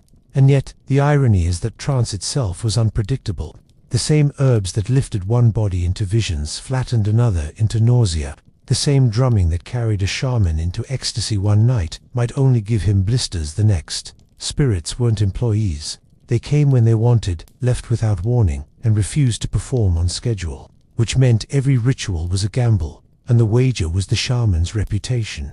The prestige of vision was enormous, but so was the risk. It made shamans both powerful and vulnerable, celebrated and mocked, depending entirely on whether their bodies produced the right spectacle at the right time. And when the rhythm faltered, when the convulsions refused to come, the whole performance collapsed into something worse than silence, a ritual where the drum fell flat. And that moment when the audience leaned forward waiting for gods and saw only a man, was when cracks in the shaman's authority began to show most clearly. There's a peculiar tension in a ritual when the drumbeat begins. The first strikes are confident, rhythmic, carrying everyone along. The crowd leans in, waiting for the pulse to open the doorway. Each thud is a promise. The spirits are near, just give it time. But sometimes the drum falters, the rhythm stutters, and suddenly everyone in the circle realizes that God has missed his cue. For shamans, silence wasn't just awkward, it was catastrophic. In Siberia, where the drum was more than an instrument, it was the horse that carried the shaman through cosmic realms. A quiet drum meant the journey never left the ground. Instead of galloping into the sky, the rider just sat there, bouncing on an unmoving mount, while the community watched him sweat. Among Amazonian groups, if the jaguar spirit didn't roar through the shaman's voice, if visions didn't seize him, people began to suspect impurity. Maybe he ate the wrong food, broke a taboo, or worse, lost his connection entirely. The crowd noticed everything: a shaky hand, a stumble, a chant that didn't catch fire. Spirits were expected to seize the body: trembling, convulsions, muttered languages that no one could pass but everyone could feel. When none of that came, the ritual collapsed into farce. A man sitting with a drum, muttering ordinary words, looked less like a cosmic mediator and more like a tired neighbor who'd had too much to drink. The community's expectations made the silence deafening. They hadn't come just for healing or prophecy. They'd come to see proof, to feel the invisible break into the visible. When nothing happened, suspicion turned quickly to blame. Spirits don't fail. After all, shamans do. The absence wasn't cosmic indifference, it was human incompetence, and that left the shaman vulnerable to ridicule, gossip, or outright replacement. Anthropologists record stories where failed seances ended in humiliation. A healer called to cure sickness beats his drum, chants into the night, but the patient worsens. Villagers whisper that the spirits ignored him. Another shaman is brought in, who convulses dramatically, delivers a message from ancestors, and suddenly the sick man recovers. Whether by chance or faith, doesn't matter. Authority shifts instantly, one reputation fading as another rises. The eerie part is how much depended on rhythm. The drum wasn't just background noise. It was the audible thread stitching the human to the divine. A faltering rhythm didn't just sound sloppy, it sounded like abandonment. And once that thread broke, so did trust. The whole ritual exposed how fragile shamanic authority was, balanced precariously on the body's ability to perform convincingly in front of a critical audience. What lingered after was worse than failure itself. The memory. Villagers remembered the night when nothing came. Children whispered about the shaman whose drum had gone hollow. Rivals sharpened their accusations, pointing to silence as proof of impurity, weakness, or broken vows. From that moment on, every performance carried a shadow. Would the spirits answer this time, or had they left for good? And yet, Silence never stayed confined to the ritual chamber. Its consequences rippled outward, reshaping relationships within the community. Because once the drum fell silent, the collective gaze turned sharper, more suspicious, watching not just the shaman, but each other. Ritual was never private business. It wasn't a quiet chat between one human and one spirit. It was a stage with a full audience. Villagers didn't gather just to hope for healing or rain. They gathered to watch, to measure, to judge. Every movement of the shaman's body, every tremor of his voice, every puff of smoke was absorbed by dozens of eyes trained to catch the smallest slip. That audience was both fuel and threat. When the crowd leaned in, believing their energy buoyed the shaman's performance, making trance easier to sustain. But when suspicion lingered, every second felt heavier, each missed beat amplifying into accusation. People thought spirits were present. They saw evidence everywhere. If they thought spirits were absent, every gesture looked fraudulent. The shaman lived and died by that communal interpretation. In Arctic groups, the seance might unfold in a packed igloo, bodies pressed close, eyes fixed on the mediator, who promised to wrestle with wandering souls. If the trance hit, the room vibrated with awe. If it faltered, people noticed immediately. In the Amazon, curing ceremonies brought whole kin groups together, everyone waiting to see if the shaman's jaguar roars could frighten sickness out. A weak performance didn't just mean doubt, it meant ridicule, spreading in whispers that lasted long after the ritual fire burned out. And here's the biting irony. The spirits weren't the only ones the shaman had to impress. He had to impress the villagers too, who were often harsher judges. Spirits were invisible, silent, impossible to prove. Neighbors were not. They remembered if last season's illness went uncured, if the promised rain never came, if the crop still withered despite hours of drumming. Ritual authority lived not in the spirit world, but in the social one. Failure was contagious. When a ritual collapsed, doubt infected the whole group. People questioned not just the shaman's skill, but the very foundation of their relationship with the unseen. Silence at the center of the circle made everyone uneasy. Was the community itself impure? Had someone broken a taboo? Or was it simply that their chosen mediator had lost his touch? Suspicion spread outward like cracks in ice, each person glancing sideways, wondering who to blame. And once whispers began, they rarely stopped. Communities had long memories for ritual embarrassment. The man who fainted mid-trance, or the woman whose invocation fell flat, became anecdotes retold for years, a living reminder of the thin line between power and ridicule. Authority built in public was unmade in public, under the same collective gaze that once granted it. That constant risk made shamanic performance one of the most fragile positions in human society. Unlike a king, who could rely on soldiers, or a priest, who could lean on institutions, a shaman had only the crowd's willingness to believe. And once belief faltered, the stage was set for the harshest test of all, the moments when healing failed and trust unraveled in plain sight. For all the drums, smoke, and trembling bodies, nothing tested a shaman's authority like illness. Healing was the arena where promises met flesh, where spectacle had to translate into results, and nothing corroded trust faster than when the sick didn't recover, or worse, when they died after hours of ritual performance. Anthropologists working in the Amazon describe ceremonies where a shaman might suck spiritual darts out of a patient's body, spitting them into his hand to show the crowd. If the patient improved, he was celebrated as a miracle worker. If the patient worsened, the trick looked suddenly obvious, like a magician fumbling his sleight of hand. Families didn't forget that. A ritual that promised life but delivered death left a stain deeper than any poison. In Siberia, shamans were expected to recover lost souls that had wandered away, bringing them back to cure sickness. But if the child died anyway, people didn't say the spirits were cruel.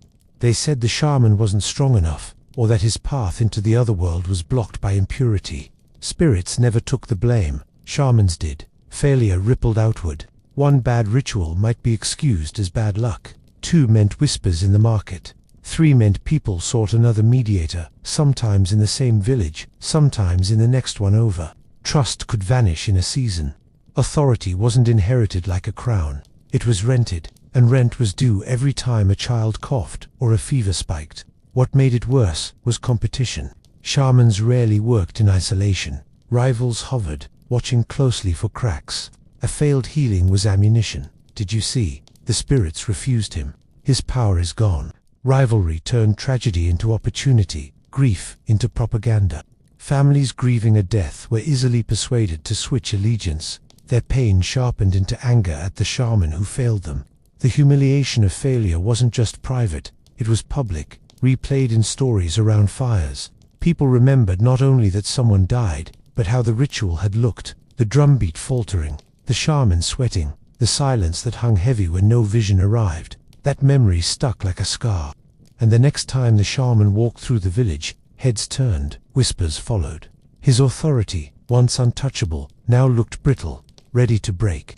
And yet, communities didn't discard shamans easily. They were too important. Instead, failures often led to accusations, impurity, broken taboos, sabotage by other shamans. The spirits were never at fault, but the man or woman channeling them could always be blamed. The drama of failure wasn't just a story of lost trust. It was also the opening for rival shamans to step forward, claiming the mantle of true mediator while pointing at the fallen one as proof of corruption.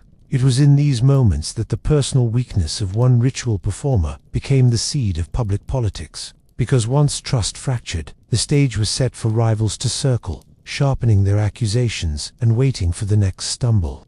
No profession attracts rivals quite like the one where invisible spirits decide your job performance. In many societies, shamans lived under constant surveillance not only from their communities, but from each other. Every failure, a healing gone wrong, a rain that didn't arrive, a trance that fell flat, was immediately seized upon by competitors, who spun it into evidence that the spirits had abandoned the unlucky practitioner. Anthropologists in Amazonian and Siberian groups describe rival shamans, accusing one another of impurity. Perhaps he broke a food taboo. Perhaps he slept with the wrong partner. Perhaps he secretly colluded with malevolent forces. Accusations of witchcraft or false spirits were sharp weapons in these contests, and they worked, because the line between shaman and sorcerer was paper-thin. If the spirits refused to appear for one man, it was easy to suggest that darker powers were whispering in his ear instead. This wasn't just spiritual gossip, it was politics. Villagers could support only so many ritual authorities, and the prestige attached to the role meant food, gifts, and influence. Rivals watched for cracks. A failed healing became an opportunity to step forward, claiming that their spirits were stronger, their connection purer. In some cases, the competition turned lethal. Shamans accused rivals of sending sickness darts, and counter-rituals escalated into long battles of spiritual one-upmanship. Behind every healing ceremony lay the unspoken question: whose spirits would arrive, and whose would refuse. Failure was never neutral. It was ammunition. A shaman who stumbled provided rivals with a story that could outlast the ritual itself. Do you remember when his drum fell silent? When his patient died after 3 nights of chanting? These stories were retold, embroidered, sharpened. They weren't just anecdotes, they were propaganda. And once the narrative took hold, a shaman's reputation could collapse faster than any body during trance. Communities navigated these rivalries with caution. Ordinary villagers might respect more than one shaman, hedging their bets. But trust shifted quickly. A rival who delivered results after another failed could draw entire families into his circle. Authority was fluid, transferable, and fragile. In some cases, the losing shaman simply faded into obscurity, his silence explained as spiritual abandonment. In others, he was pushed out actively, accused of corruption, or even killed as a danger to the community. The eerie irony is that spirits were rarely held accountable for their absences. People rarely said, "The spirits refuse to show because they are fickle." Instead, they said, "The shaman offended them." Spirits were untouchable. Humans were not, which made rival shamans especially dangerous. They could always frame another's failure as moral weakness, impurity, or hidden alliance with darker forces. And in these moments, the authority of the shaman was revealed, not as timeless or sacred, but as political theater, fragile, precarious, subject to human manipulation.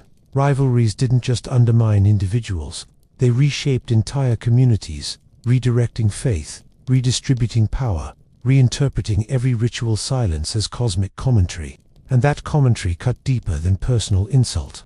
Because when spirits refused to appear, the silence was never just about the shaman. It was read as a message about the whole communities standing in the eyes of the unseen. When spirits refused to appear, the silence never stayed simple. It was interpreted, dissected, and repurposed until it became commentary on more than just the shaman's performance. Rituals were public mirrors, and when nothing showed up in them, people peered harder, searching for meaning. Among Siberian groups, the failure of a séance was rarely blamed on the spirits themselves. Spirits were considered vast, beyond reproach, like temperamental weather. To accuse them would be pointless. Instead, silence was framed as a judgment on the human side. Maybe the shaman had broken a food taboo. Maybe someone in the audience had sinned. Maybe the entire community had failed to honor ancestors properly. Silence became a verdict, and everyone scrambled to interpret the charge. In the Amazon, if healing ceremonies didn't yield visions, the diagnosis often shifted. The spirits weren't absent, they were angry. Perhaps the patient's family had withheld offerings. Perhaps the wrong kin group was present. The absence of voices became a commentary on broken social ties, disputes over land, or hidden betrayals within families. The shaman was exposed, yes, but so was the community, laid bare in the vacuum of divine response. This interpretive habit reveals how ritual silence was never neutral. It was a message to be decoded, and decoding often led to politics. A rival faction might seize on the failure. See, the spirits are displeased because our lineage has been dishonored. Leaders used it as leverage. The gods didn't appear because the people disobeyed my authority. Silence became a weapon sharpened in human hands, redirected from invisible spirits to visible neighbors. And this was the cruel irony. Spirits refusing to appear became louder than spirits that did. A successful trance reassured, smoothed tensions, confirmed the status quo. Failure, by contrast, demanded explanation, and explanations almost always carried accusation. Someone must have failed. The shaman, the patient, the family, the village. Spirits didn't simply neglect to attend, they pointed a silent finger. Anthropologists note that this mechanism gave silence immense social power. It turned the absence of spectacle into a spectacle of its own. Communities gathered afterward to discuss, interpret, argue. What did it mean that no vision came? Was it a warning of famine, a punishment for broken taboos? The blank space became a canvas onto which everyone projected fears and suspicions. The danger for shamans was obvious. Every silence eroded their standing. But the danger for communities was deeper. Failed rituals didn't just expose the shaman, they exposed fractures within the group. Silence forced people to confront their anxieties about morality, about power, about whether their world was still aligned with the unseen. And when silence arrived too often, it wasn't only rivals or villagers interpreting. Outsiders noticed too. Missionaries, colonial officials, foreign observers began pointing to failed rituals as proof of emptiness, as evidence that the spirits had never been real at all. Which meant that shamanic silence, once local political commentary, became global ammunition against the role itself. When European missionaries and colonial officials began watching shamanic rituals, the silence of spirits took on a whole new weight. What had once been an awkward local failure, a missed trance, an absent vision became evidence in the hands of outsiders that the entire practice was false. The colonial gaze didn't just observe, it redefined silence as proof of superstition, ignorance, or even devilry. In the Americas, missionaries sat through curing ceremonies and noted carefully when nothing seemed to happen. A sick person died, proof that the healer was powerless. A shaman collapsed without visions, proof that the spirits were inventions. In Africa, rainmakers whose dances failed under colonial watch weren't just judged by villagers, they were mocked in reports, their silence used to justify banning rituals and replacing them with Christian prayers. The failure wasn't simply embarrassing anymore, it became political evidence that entire cosmologies deserved erasure. The irony, of course, is that spirits had always been unpredictable. Communities understood this. A silence could mean displeasure, impurity, or even divine withdrawal. It was woven into the logic of ritual. But Europeans saw no nuance. They took the silence at face value. If nothing appeared, nothing existed. Spirits weren't fickle, they were imaginary. And so every faltered drumbeat, every unresponsive trance, was logged as another nail in the coffin of indigenous authority. This colonial habit reshaped the stakes. Shamans weren't only performing for their communities anymore. They were performing under hostile eyes eager for failure. Missionaries reported on rituals with the precision of auditors, highlighting every moment that looked like hesitation or fraud. Villagers who once whispered about shamanic silence now heard it echoed back in sermons and government decrees, amplified as justification for conversion or control. And yet, the silence itself didn't vanish. Spirits still refused to appear at times. Trances still faltered. Only now, the consequences doubled. Locally, the shaman risked loss of trust. Externally, the silence became ammunition for colonial suppression. A fragile role, once vulnerable to gossip, became globally vulnerable to erasure. There are accounts from Siberia where shamans, once central to rituals of hunting and healing, were paraded in Soviet courts as charlatans. Their failures, staged or exaggerated, were broadcast as proof that shamanism was backward. In parts of Africa, droughts under colonial watch ended in public punishment of rainmakers, their silence reframed, not as spiritual withdrawal but as evidence of lies. Silence was no longer commentary. It was a death sentence for the practice itself. And in this atmosphere, some shamans adapted. They shifted their roles, leaned less on unpredictable spirits, and more on things that could not so easily be mocked. Herbs, practical healing, storytelling. Authority migrated from ecstatic spectacle to subtler, more grounded forms. Spirits might remain silent, but shamans found ways to speak through other channels, which leads naturally to the question, when spirits refused and colonial pressure mounted, how did shamans reinvent themselves to survive? When spirits grew silent and colonial scrutiny grew loud, shamans didn't simply vanish, they adapted. Authority had always been slippery, and survival meant finding new ways to hold it when the old signs, convulsions, visions, voices from the other side, no longer carried weight. In many places, the role shifted from summoner of spirits to something more practical, something harder to mock. Herbs became one such refuge.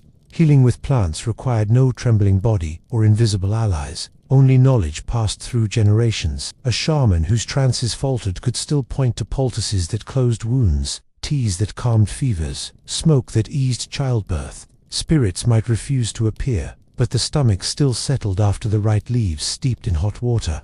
Authority could be rebuilt on remedies that worked in plain sight, less mystical but more durable under skeptical eyes. Storytelling became another adaptation. Without spirits on cue, shamans leaned into narrative, myths, histories, genealogies. They became keepers of memory, rather than vessels of possession. The authority to explain where a people came from, how ancestors had shaped their present, gave them influence that didn't depend on trance. Colonial officials might dismiss visions, but they couldn't so easily erase the stories embedded in language, songs, and oral archives. Some turned to political roles. In villages, disrupted by missionaries or administrators, shamans often became spokespeople, mediators, negotiators. Their authority no longer came from collapsing in ritual ecstasy, but from the ability to manage relations between families, between villagers and outsiders, between tradition and new pressures. Spirits had been silent, but silence could itself be reframed. A shaman might say the gods had withdrawn, yes, but only because the world had changed. That explanation alone could preserve authority, shifting it from spectacle to counsel. Even failure could be repurposed. In some communities, shamans explained silence as cosmic warning, the gods withdrawing from a polluted world, signaling apocalypse, or punishing colonization itself. What looked like humiliation became prophecy. The absence of spirits no longer proved weakness. It proved that the universe itself was in crisis. People still listened, because even silence carried meaning when framed by the right voice. But these adaptations weren't simple. Authority shrank, sometimes fragmented, sometimes blended into new religious systems. A shaman might become a Christian healer, merging herbal remedies with prayers, or an Islamic mystic, replacing spirits with angels but keeping the same performative techniques, or simply a respected elder, remembered for stories rather than visions. The irony is that silence, once the shaman's greatest humiliation, became the seed of transformation.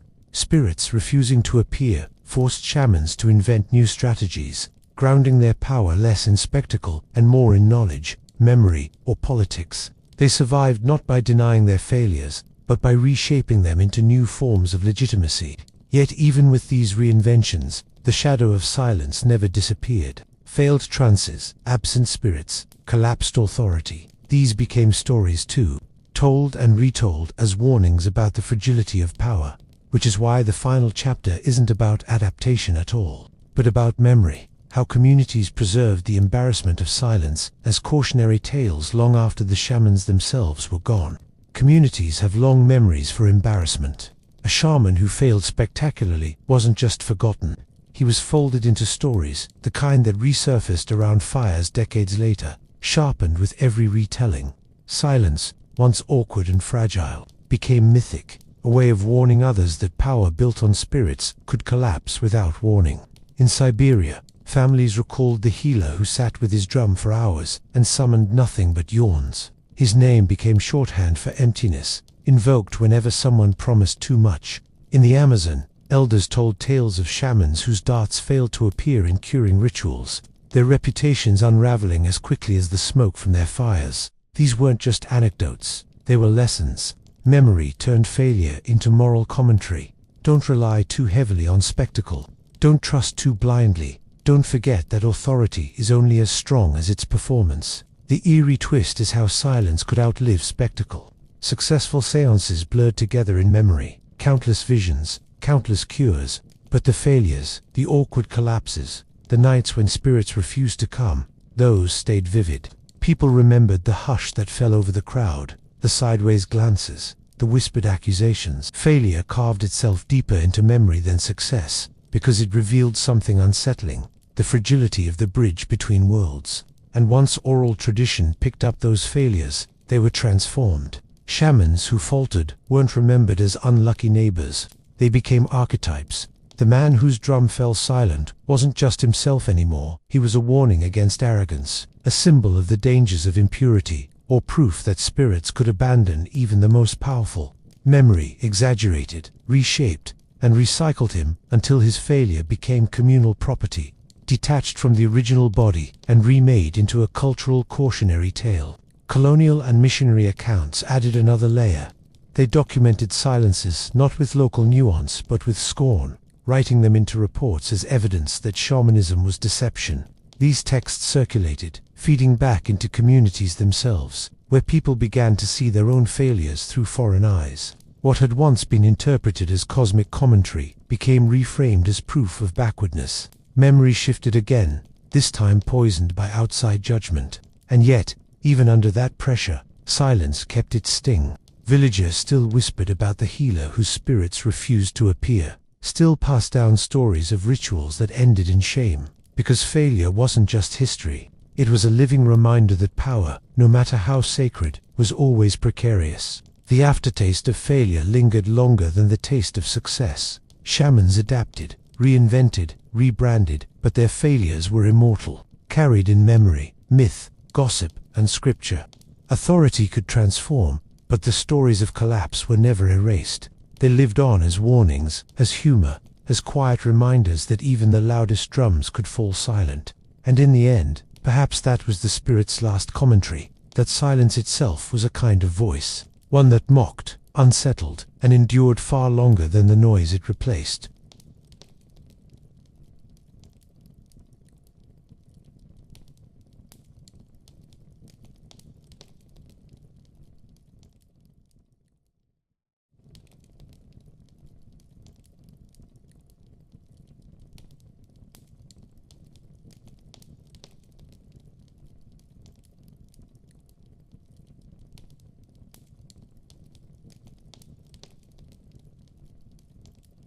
In most communities, laughter has never been neutral. It wasn't simply about joy or play. It was a tool, a blade sharpened in public. Societies used ridicule to remind everyone where the boundaries lay. Victims of mockery weren't just unfortunate, they were turned into examples. Their suffering, repackaged as comedy, instructed the crowd on what not to do. The anthropological record is thick with this pattern. Among medieval Europeans, laughter was woven directly into punishment. Villagers jeered at the thief in the stocks, not because the crime was funny, but because the laughter made the punishment sting harder. It turned private shame into collective performance. The crowd's amusement reinforced the lesson. This is what happens if you break the rules. It was pedagogy by ridicule, law enforcement with a punchline. Mockery could be as sharp as any whip. Among the Inuit, public joking was often a way to correct misbehavior. Instead of confrontation, songs ridiculed those who stepped out of line, forcing them to laugh at themselves or face social isolation. The pain wasn't physical, but reputations bled all the same. In West African villages, satirical plays did similar work, exaggerating the flaws of individuals until their shame hung heavy in the air, softened only by the sound of communal laughter. The joke became discipline, a performance where the victim's humiliation restored harmony. And yet, the eerie part is how easily cruelty slid into comedy. A man humiliated in the pillory, pelted with rotten food, wasn't only punished, he was transformed into a temporary clown. People laughed at him the way they laughed at jesters, except this jester hadn't agreed to the role. His pain was involuntary entertainment, and the crowd's delight disguised its own violence. The victim's humiliation fed the community's cohesion. By laughing at one person, everyone else could feel securely inside the boundaries of order. It was a fragile kind of safety. The mockery reminded each spectator, step wrong, and you'll be next. Ridicule wasn't just about one unlucky target. It was a warning written across the public square. And in this way, laughter acted as social control, policing without paperwork, reinforcing the rules without sermons. The victim became a living cartoon, a grotesque drawing scrawled in flesh and shame, paraded for all to see. But the danger of using laughter as discipline is that it blurred the line between justice and entertainment. The thief in the stocks, the adulterer mocked in song, the awkward neighbor teased in plays. Their punishment became spectacle, and spectacle took on its own hunger. Communities sometimes jeered, not out of moral duty, but for the thrill of cruelty disguised as fun. The humiliation of the victim became a carnival, a temporary inversion where suffering was dressed up as comedy. That inversion prepared the ground for something darker, punishment as theater, where pain was deliberately staged to provoke both fear and amusement. And in those moments, the victim was no longer just an individual corrected by the crowd. They were the centerpiece of ritualized humiliation, part of a performance designed to bind everyone else together through shared laughter. Once laughter became a tool for discipline, it was only a matter of time before entire punishments were designed around humiliation. Across Europe and the early Americas, justice wasn't satisfied with fines or imprisonment. It needed spectacle. The guilty weren't only to be punished, they were to be displayed, turned into walking lessons for their neighbors. The pillory was the perfect example, a wooden frame locked around the head and hands, set in the busiest square. The condemned stood immobilized, unable to cover their face, forced to meet the gaze of everyone passing by. People laughed, shouted, and threw things: rotten eggs, mud, the occasional sharp stone disguised as vegetable. The pain mattered, but the ridicule mattered more. A criminal's suffering wasn't complete until the community had seen it, jeered at it, and walked away reassured that order had been restored. Tar and feathering in early modern Europe and colonial America followed the same script. The punishment was violent, hot tar searing the skin, feathers sticking like grotesque costume, but the cruelty was theatrical. The victim was paraded through the streets, an unwilling carnival attraction. The laughter that followed wasn't innocent. It was collective mockery, weaponized to reinforce norms. Don't betray your community, don't cheat your neighbors, or you'll become the punchline everyone remembers. Even milder punishments carried the same logic. Cucking stools and ducking ponds, used primarily against women accused of gossip or sexual misconduct, made humiliation into waterlogged theater. The condemned was strapped in a chair, dunked into cold water, then pulled up sputtering to the roar of the crowd. The laughter that followed wasn't about the crime. It was about the spectacle of someone reduced to helplessness. The eerie beauty of these punishments is how ritualized they were. They weren't random cruelty. They were carefully staged events with rules, costumes, scripts. The victim was the main actor, but the audience was part of the cast, too. Their laughter gave the ritual its meaning, turning an individual's shame into communal reaffirmation. What lingers in historical records is not the pain alone, but the absurdity. Writers described with relish the way victims looked, dripping feathers, splattered with mud, or coughing from water. Humor softened cruelty, made it palatable, even celebratory. Communities could convince themselves they weren't being savage. They were just having fun. The punishment became carnival, and the victim, no matter how unwilling, became the clown. And yet, this ritual laughter was never gentle. It scarred reputations as deeply as tar scarred skin. Victims carried the memory of mockery long after the stocks were dismantled. Communities carried it, too, retelling the stories, exaggerating the spectacle, until the person became legend, the fool who had been laughed at by all. This ritual of humiliation reveals a strange truth. Societies often needed laughter as much as law. Pain alone didn't bind the group together, but pain mixed with ridicule created solidarity, a sense of belonging defined by exclusion of the mocked. The victim's body became a canvas on which justice painted comedy. And from this blend of cruelty and laughter, a tradition of public theatre emerged that blurred easily into festivals, carnivals, and rituals where mockery took on lives of its own once punishments began to look like theatre. It was inevitable that theatre itself absorbed humiliation as one of its favorite genres. Public mockery slipped from the scaffold into the festival square, dressed not as law but as laughter. Carnival became the stage where victims were created, not through crime, but through inversion. Ordinary people temporarily reduced to jokes for the amusement of the crowd. Medieval and early modern Europe turned this into an art form. Festivals of misrule, chivalries, and mock processions paraded the unlucky through town. A man cuckolded by his wife, for instance, might be forced to ride backward on a donkey while villagers banged pots and pans, jeering at his failure to control his household. The humiliation wasn't just punishment, it was entertainment. The community bonded by pointing and laughing at someone's private pain made gloriously public. Carnivals specialized in these inversions. The fool became king for a day, but the king was mocked as fool in return. Drunken songs ridiculed bishops, mayors, and magistrates, while peasants staged plays exaggerating their follies. It was a licensed cruelty, a space where ridicule could be unleashed without reprisal, at least temporarily. Victims sometimes knew they'd be chosen: unlucky husbands, wayward wives, unpopular officials, and yet the ritual laughter swallowed them regardless. What's striking is how codified it all was. These weren't chaotic mob moments, but structured performances. Costumes, props, scripts, humiliation had choreography. A wife caught in adultery might be paraded with horns fixed to her head, a physical symbol of disgrace. Husbands accused of weakness were dressed in women's clothes and marched about as examples. The humor was bawdy, cruel, and unforgettable. The anthropological function was obvious. Carnival allowed communities to vent tension, mocking those who strayed from norms without needing permanent exile or execution. Laughter handled what the law couldn't. Yet for the victims, the boundary between festivity and cruelty was razor-thin.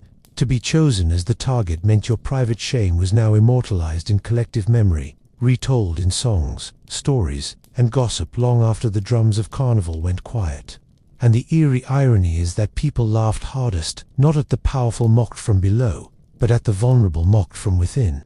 It wasn't always the mayor or bishop reduced to caricature, but the cuckold, the gossiping woman, the unmarried spinster. Carnival claimed to invert hierarchy, but more often it reinforced it by mocking those already on shaky ground. Their humiliation entertained precisely because it was safe to laugh at. This carnival of shame shows how mockery migrated from punishment into celebration. It blurred cruelty and comedy, leaving victims not just punished but publicly etched into memory as jokes. And when the festival ended, the laughter didn't. It lingered in households, in taverns, in whispered references.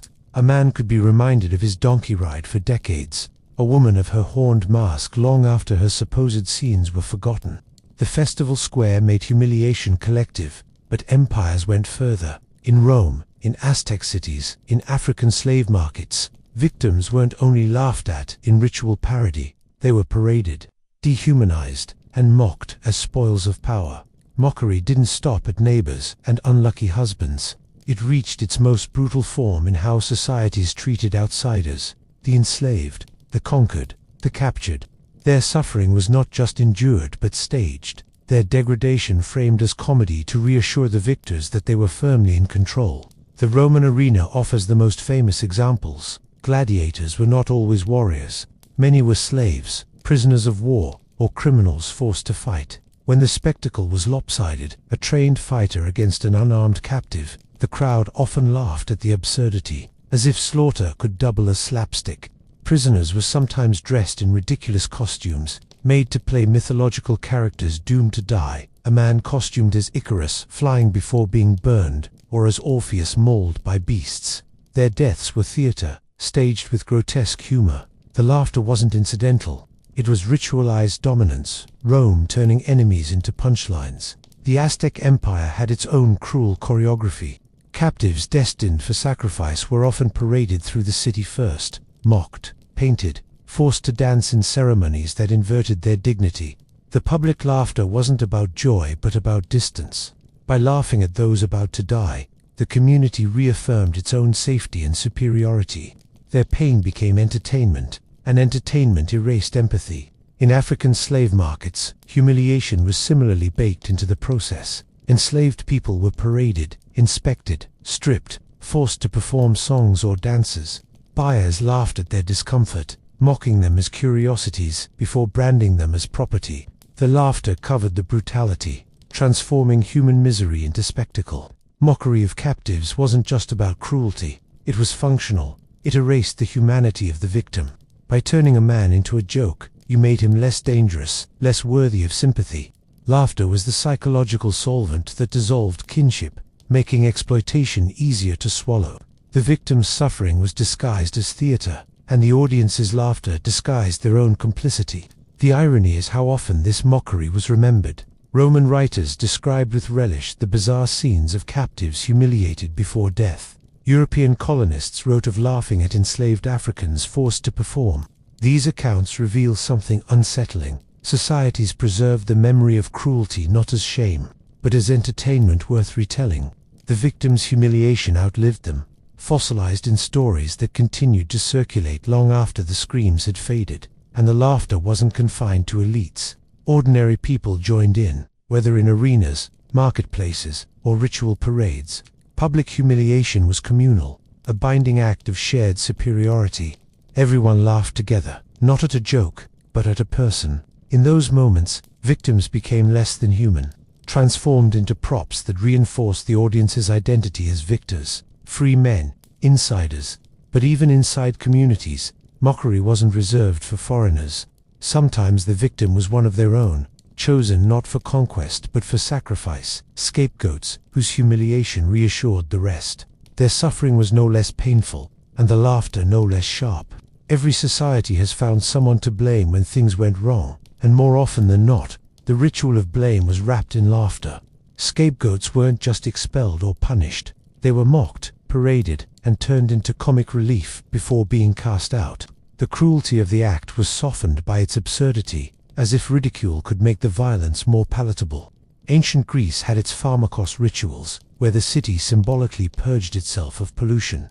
A low-status individual, often a slave, beggar, or criminal, was chosen, adorned in strange garb, paraded around, beaten, and finally expelled or killed. Sources describe the process with a mix of solemnity and comedy, the victim treated as both cursed and laughable. The joke wasn't about wit, but about power.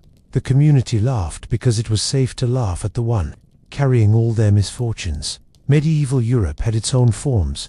Villages held ridings where scapegoats were marched through town, mocked with horns, donkey rides, or costumes, blamed for bad harvests or storms. The laughter kept pace with the blows. A scapegoat's humiliation reassured the rest that guilt had been transferred. That order was restored. Humor made cruelty communal, binding people together in their shared mockery of the unfortunate. Anthropologists have noted similar patterns far beyond Europe. In African rituals, a goat or a marked individual might be led through the village, absorbing collective sins, mocked along the way, as if ridicule could speed the process. In some Amazonian groups, unlucky individuals were forced into public rituals of parody before expulsion. Everywhere, laughter was the chorus accompanying sacrifice. The function of the joke was clear. It wasn't random cruelty. It was a way of turning fear into something manageable. Disease, famine, drought, these were terrifying. By ridiculing the chosen scapegoat, communities transformed cosmic anxiety into slapstick. Instead of facing the uncontrollable, they pointed and laughed at a body dressed as its symbol. But this transformation came at a price. For the victim, humiliation was double. Not only expelled or punished, but laughed at, remembered less as a tragedy than as a farce. Their suffering was recycled as comedy, a story told later with smirks. A man paraded with horns wasn't remembered as a person but as the joke of the year.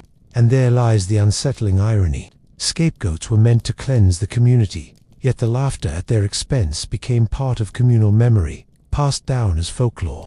They were reduced to caricatures, their pain preserved not in solemn ritual memory, but in jokes, and often, those jokes lingered longer than the fear that created them. Scapegoating shows the strange alchemy of public mockery, fear turned into comedy, cruelty disguised as entertainment, violence softened with laughter. But if blame could be ritualized into a joke, so too could gender. Whole categories of humiliation were built around mocking women as gossips, witches, or adulterers, and men as cuckolds or failures. The scapegoat wasn't always chosen for cosmic reasons. Sometimes, society made a joke out of its own neighbors for simply breaking the rules of gender. Ridicule has always been a sharp-edged tool, but it cut deepest along the lines of gender. Men and women who strayed from expected roles weren't just punished, they were paraded as jokes.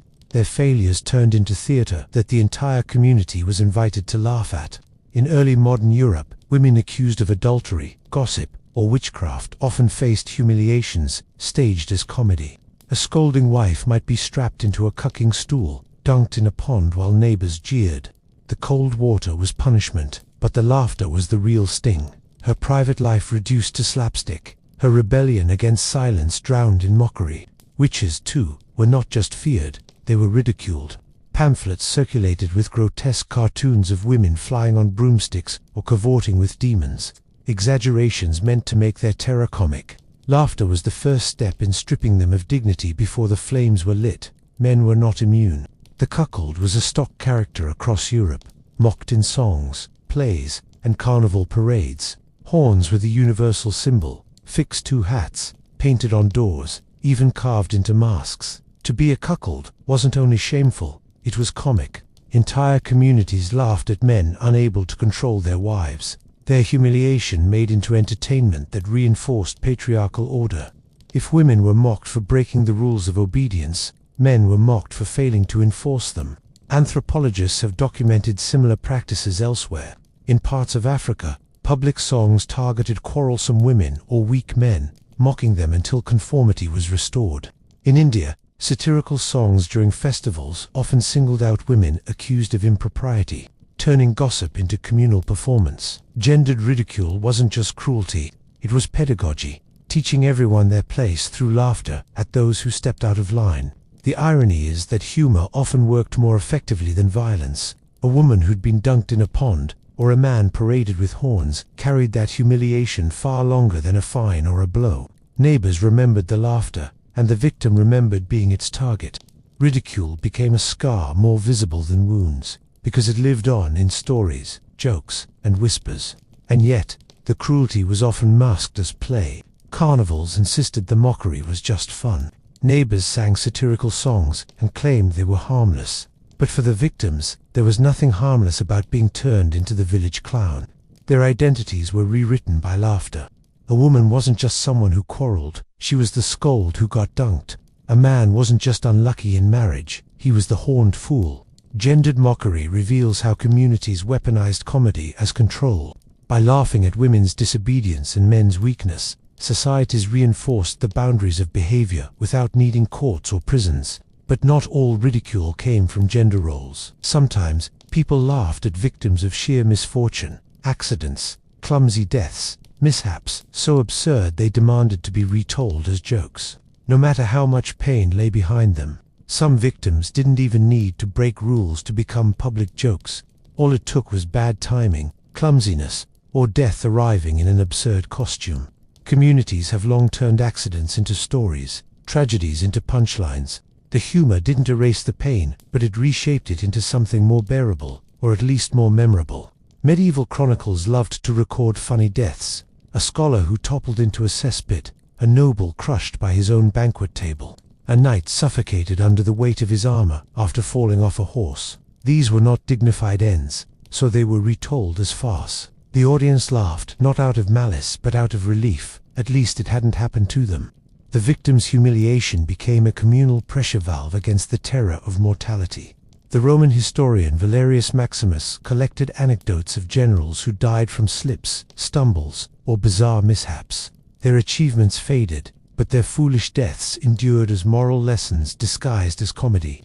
Even in China, strange deaths were catalogued with wry amusement. A poet falling into a river mid-ode, a drunk official burning himself while dozing near a lamp.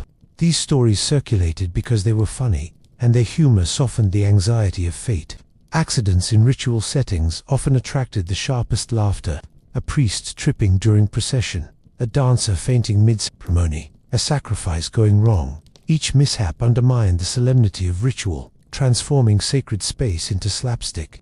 Anthropologists note how laughter in these moments was often nervous, but it spread quickly, mocking the victim as if to restore balance. The joke was a way of saying, the ritual may wobble, but the community still stands. And ordinary misfortunes weren't safe either. In villages, people mocked neighbors for slipping in mud, dropping food, or bungling chores. Songs and jokes preserved these moments, turning fleeting clumsiness into long-lived comedy. Victims of accidents were easy targets. No crime to defend, no sin to deny, just bad luck that could be dressed as stupidity. The cruelty lay in memory. A man who drowned while fishing might be remembered not as unlucky, but as the fool who fell in. A woman who spilled food at a feast might carry the nickname for years. The accident became identity, laughter fossilizing misfortune into folklore.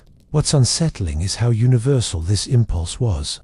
Death and disaster terrify, but when they arrive in absurd shapes, people laugh. Humor turns dread into distance. The victim becomes comic relief, their suffering recycled into a story that entertains more than it mourns. And this transformation was not limited to accidents at home.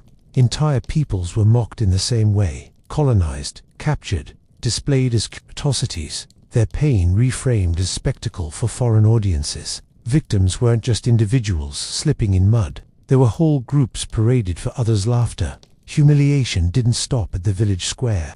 With colonial expansion, entire cultures were transformed into the butt of someone else's joke. Conquest was never only about weapons and laws, it was also about ridicule. By laughing at the conquered, colonizers erased dignity, reducing entire peoples to spectacles fit for amusement. In the 19th and early 20th centuries, human zoos exhibited colonized men, women, and children in European capitals. People from Africa, the Pacific, and the Americas were displayed in cages or artificial villages, dressed in costumes, made to dance or eat for spectators. The audience laughed at what they saw as primitive behavior. Gestures taken out of context, rituals stripped of meaning. Victims became exhibits, their suffering glossed over with the absurd theater of cultural superiority. The laughter wasn't joy, it was domination with a grin. Earlier empires did the same. Romans paraded conquered peoples in triumphs, forcing kings and captives to march through the city, mocked with costumes, jeers, and props. What might have been solemn acknowledgement of defeat became carnival humiliation, entertainment for the crowd. The Aztec and Inca empires, too, paraded captives before sacrifice, painting them, making them perform, ridiculing them as weak before cutting them down. Everywhere, laughter was the weapon that stripped victims of humanity before violence sealed the verdict. Anthropologists note how colonizers used humor as justification. Satirical cartoons in newspapers caricatured colonized people as buffoons, children, or grotesques. Laughter naturalized inequality, making domination appear inevitable. Once mocked, victims didn't need to be pitied, they could be ruled, disciplined, erased. The cruelty ran both ways, of course. Communities under colonial pressure sometimes mocked each other to survive, redirecting ridicule downward to preserve a shred of dignity. Songs, jokes, and parodies circulated about rival tribes, enslaved groups, or converts. Victims became victims twice, mocked by colonizers and ridiculed within their own ranks. And this mockery was preserved in archives. Missionaries recorded amusing stories of locals failing at European tasks, laughing at confusion that was itself engineered by colonization. Travelogues retold humiliating episodes as curiosities for readers at home. Entire cultures were framed as comic relief, their pain converted into anecdotes to entertain distant audiences who never saw the human cost. The eerie irony is that this laughter often outlasted the empires themselves. stereotypes created in colonial times, mocking gestures, ridiculous caricatures, jokes at the expense of colonized bodies, still echo in modern humor. Victims remained jokes even after conquest ended, their humanity flattened into punchlines repeated long after the original humiliation was forgotten. Colonial and cross-cultural mockery shows ridicule at its most expansive, not just individuals, but entire peoples turned into entertainment. And yet, even in these global theaters, laughter served the same purpose it had in the village square: to manage fear, to disguise cruelty, to turn domination into something that felt communal, even festive. And when fear itself grew to large plague, famine, disaster, communities laughed at victims not to dominate, but to defend themselves from despair. Humor became a shield against horror, and victims were caught in the middle of that defense. Excellent. Let's continue with topic 9. Humor as defense against horror. Here's the full section, approximately 500 to 600 words, keeping the flow intact and tone steady. When the world turned terrifying, laughter often stepped in as a shield. Communities surrounded by famine, plague, or catastrophe sometimes laughed at the victims, not because suffering was funny, but because ridicule made it survivable. Cruelty disguised itself as comedy, a coping mechanism stretched thin over unbearable fear. During the Black Death in Europe, songs and jokes circulated about the grotesque symptoms of plague. Victims whose bodies blackened and swelled became the subjects of morbid rhymes and satirical plays. Instead of whispering in terror, people laughed aloud, mocking death as though ridicule could make it less contagious. The laughter was uneasy, but it gave the illusion of control. If the dying became clowns, the living could pretend they were safe. Famines produced similar humor. Chronicles describe peasants joking about neighbors collapsing from hunger, turning skeletal suffering into satire. The cruelty was deliberate. Starvation stripped dignity, but laughter stripped it further. In part, this was survival. Mockery created distance. By laughing at the hungry, people reassured themselves that they weren't next, that they still belonged to the laughing group rather than the dying one. Anthropologists note the same pattern in wartime. Soldiers cracked jokes about comrades killed by absurd accidents, about mangled bodies or grotesque injuries. The humor wasn't kind, but it was necessary. Laughter dulled the edge of horror, made chaos bearable. Victims became comic relief, their suffering recycled into stories told around fires or in trenches, so that fear didn't swallow the survivors whole. Even natural disasters inspired this grim comedy. After earthquakes or floods, survivors told mocking tales about neighbors crushed under collapsing houses or swept away in undignified ways. The stories weren't polite, but they served a function, transforming uncontrollable catastrophe into anecdotes that could be retold, laughed at, managed. The unsettling irony is that humor in these contexts didn't erase fear, it preserved it. Every joke about a plague victim or a starving neighbor carried the shadow of horror underneath. The community laughed because the alternative was silence, and silence meant facing the terror directly. Victims became symbols, their pain exaggerated into grotesque caricatures that allowed others to keep going. What remains in the record are fragments of this dark laughter, songs, plays, chronicles that mock the suffering even as they document it. The victims rarely appear as individuals. They are flattened into characters, their humanity erased in the service of communal coping. Laughter turned fear into folklore, and folklore outlasted the crisis itself. But the aftermath of these jokes was lasting. Victims were remembered not in dignity, but in ridicule. Their suffering survived in comic verses, in mocking nicknames, in tales that outlived the disasters. The joke became their afterlife, a cruel reminder that laughter, once spoken, can echo longer than screams. And that is the cruelest continuity. Victims, whether mocked in courts, carnivals, or catastrophes, were often preserved in memory as punchlines. Their humiliation became folklore, retold across generations as lessons or entertainment, which leads to the final thread, the afterlife of humiliation itself, and how suffering became a joke that refused to die. Humiliation had a way of outliving the victim. Once laughter attached itself to suffering, the story refused to die. Communities preserved it in songs, plays, jokes, even casual gossip, recycling the victim's pain long after the event itself was forgotten. Death might close a life, but mockery kept the humiliation strangely immortal. Medieval Europe excelled at this kind of preservation. Ballads retold the ridicule of cuckolds, adulterers, or clumsy officials, turning fleeting shame into verses sung in taverns centuries later. Pamphlets mocked executed criminals with crude woodcuts, exaggerating their failures into grotesque cartoons. The condemned were buried in the ground, but their humiliation lived on in print, passed hand to hand as cheap entertainment. The same pattern surfaces across cultures. In West African oral traditions, satirical songs immortalized quarrels, mistakes, and scandals, sometimes keeping the humiliation alive long after those involved had died. In Japan, Kyogen farces exaggerated everyday follies into comic theater, ensuring that certain failures, gossip, cowardice, clumsiness, were remembered through laughter rather than sympathy. Victims became stock characters, their individuality erased, their humiliation endlessly replayed. Modernity didn't end this recycling, it amplified it. Colonial caricatures outlived empires, their mocking stereotypes still echoing in jokes today. Funny deaths recorded in chronicles found their way into lists and memes centuries later, turning ancient embarrassment into digital entertainment. Victims of humiliation were given a second life, this time as folklore and content. The eerie irony is that laughter preserved what dignity tried to erase. Families might wish to forget a scandal, but jokes ensured it was remembered. A man who tripped in ritual procession might be forgotten by his descendants, but his stumble, retold with relish, became local legend. Laughter fossilized humiliation, giving it more longevity than triumph. Heroes fade, fools endure. This afterlife of humiliation shows how societies use mockery not just in the moment, but as archive. By preserving the victim as a joke, communities reinforced norms across generations. Each retelling was a warning: don't end up like him, don't become her. But the cruelty remained. Victims were denied the dignity of being remembered as full humans. They were remembered instead as punchlines.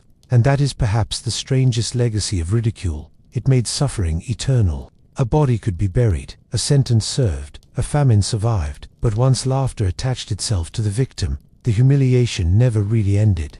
It lingered, reshaped, repeated, echoing into futures the victim would never see. The crowd's jeers hardened into memory, memory hardened into folklore, and folklore lived on, long after the victim's bones turned to dust. Humiliation was never just a moment. It was a story with no ending, kept alive by laughter. And in that endless retelling, the victim's pain was preserved more faithfully than their life.